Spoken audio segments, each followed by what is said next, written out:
mythology, well, right in the middle of Paris, just outside Notre Dame actually, stands an enormous example of the mythology that surrounds us, a huge bronze mounted statue of Charlemagne with Oliver and Roland alongside. And it's commemorating their victory over the Spanish Muslims long ago. According to the Song of Roland, those treacherous pagans fell upon Roland and Oliver as they were bringing up the rear with the baggage. And eventually Roland blew the great horn there, hanging it aside, but too late, and Charlemagne returned. He was unable to save Roland and Oliver, but he defeated the infidels. That's a great tale, except it's untrue. Charlemagne was actually chased out of Spain by the Muslim army, and I don't know how that wounded Roland could have blown that horn so that it would rise above the noise of battle and wind 30 leagues through the Pyrenees mountains. Will that statue be removed? No, that would be an insult to France.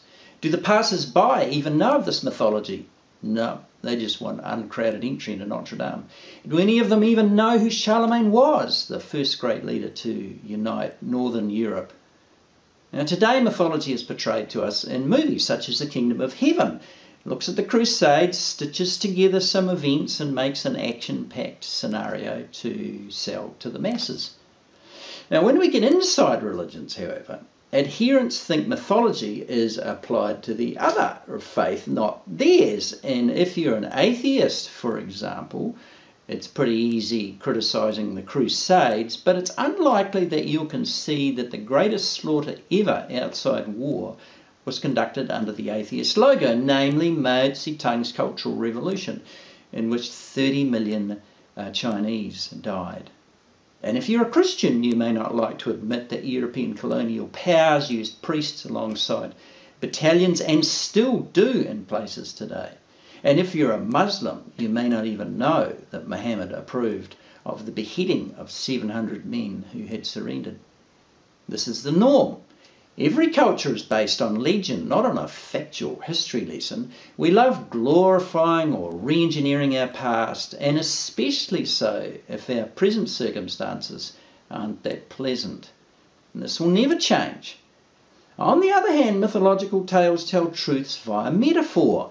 The Greek epics impart truths, as do Shakespeare's plays. Jesus himself always used parables, which are a form of mythology, to teach crowds.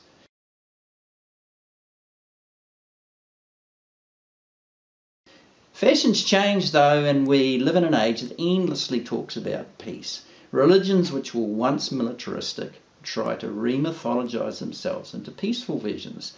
Sometimes this means moving things the other way, out of fact and into mythology. If the founder of your faith was recorded as being violent, it's better today to remodel him as a peace-loving figure. And if that's the process, why complain? If a religion tries to re-mythologize itself into a peaceful version, why stand in its way? When the peace-loving voices speak, we should support them, no matter what the violent realities of their particular religious past may have been.